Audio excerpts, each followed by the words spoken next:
Hi, Sue Rose Minahan, February 15, 2021. Talk Cosmos host. Subscribe down below. Snow. That is absolutely, we're in winter, and the entire United States is reeling from snow. Seattle, Washington, where I lived, had 9 inches in one day. That's really incredible. When we were kids, we had a lot of snow, but it wasn't all across the country. And, it's like astrology has its positive and its negative because life has its shadow. We have energy. Sometimes we relax. There's stress and release. Music has that tension.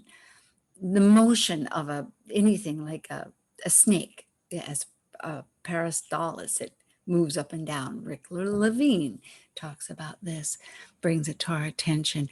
And we just had a Jupiter-Saturn conjunction, which is every 20 years, and it initiates a whole social reset because of the expansion of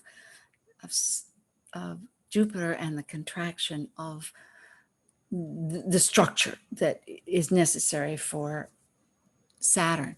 So it's snow I'm getting at is that we can look at the playful side. Hey, did we make a snowman or a snow angel?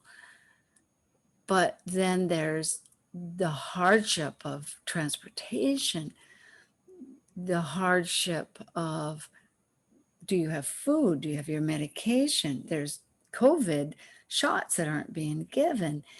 There's pileups, accidents galore. We know the stories, but to have such widespread, Austin had 8 degrees. How incredible is that?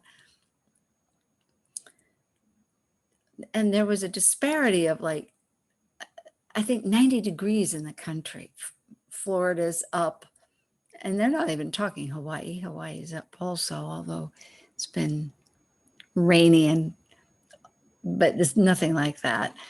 We get our summers, yes, but right now it's not.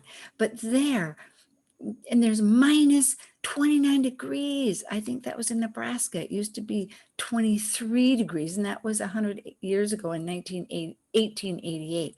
And now it's 6 degrees lower. Climate change is a phenomena that means that there'll be extreme weather and unpredictable weather. I took a class back in the 90s, and a remarkable class about ecology, of all the, it was a science class. It was a different, many purposes for electives. But at any rate, the bottom line is that climate change disrupts the balance. And so the system changes. It's not, certain areas, times it's going to be warmer and then colder, the extremes. And we're certainly experiencing that across a wide breadth of the United States.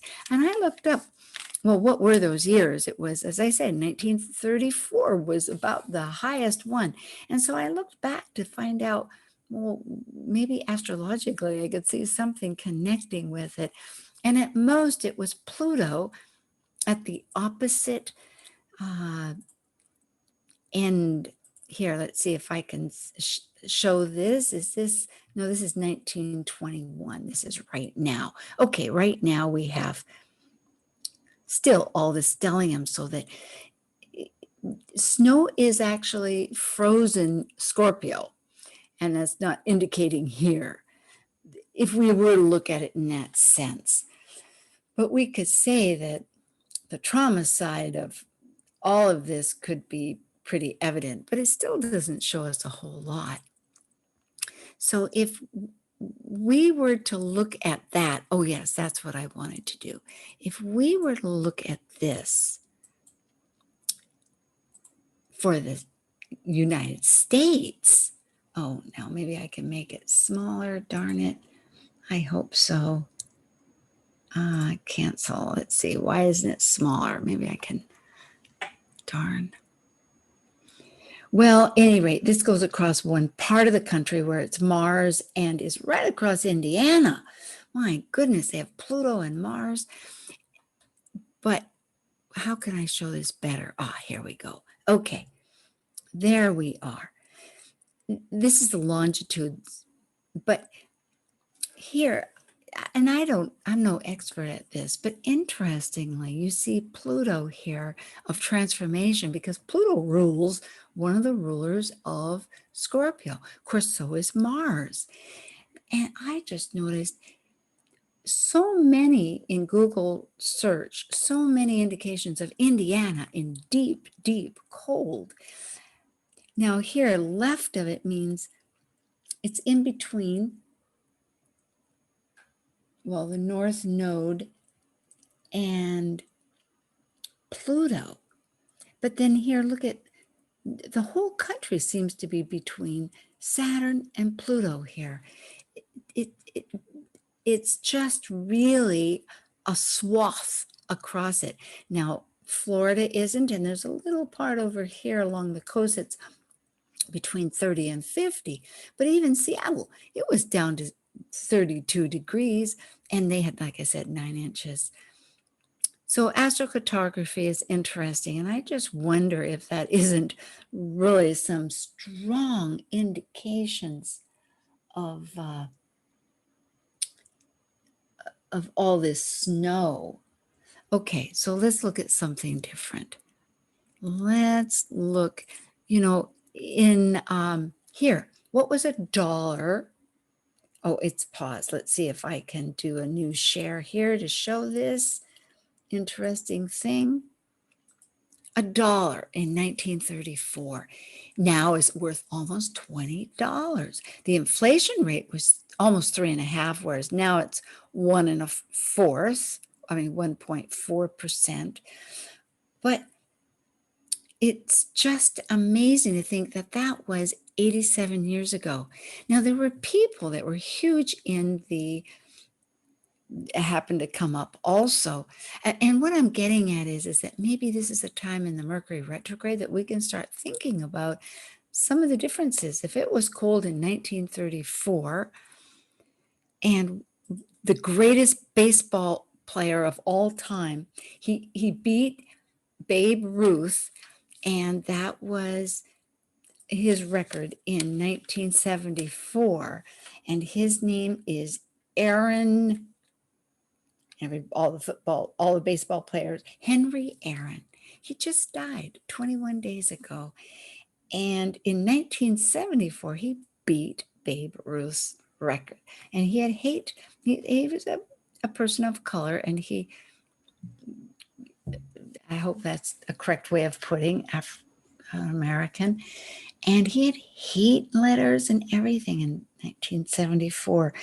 And he didn't talk about it till afterwards.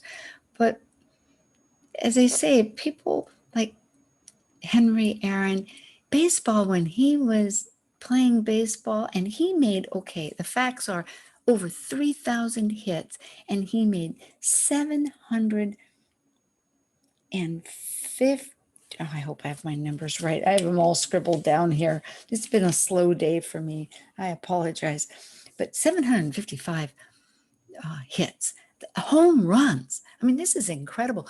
When baseball made the identity of the country, and to have this kind of amazing legacy is incredible. And of course, Babe Ruth had coming along too, and he earlier than that. And here comes this other individual that is really considered the greatest. And yes, Babe Ruth too, of course. But so 1934, isn't that incredible? We have a lot to think about as far as values. People that made history, the cold, what are we doing with our world? We're so connected.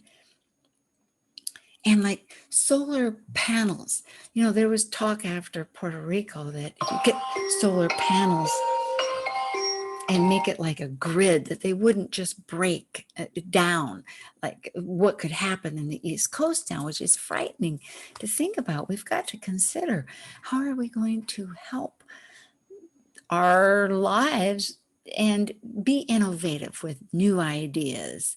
It certainly has great ambition to have solar power, and beehives can use solar power. That's a whole thing. And also they can have, because with snow even reflects light. Maybe we should have them in the snow. Besides just in the heat, the cold helps with the conductivity of it. Well, there's a lot to learn as we think about Mercury retrograde, all these innovative ideas. Do subscribe and comment. I want to hear from you. Okay, thanks. And keep warm, please, and safe.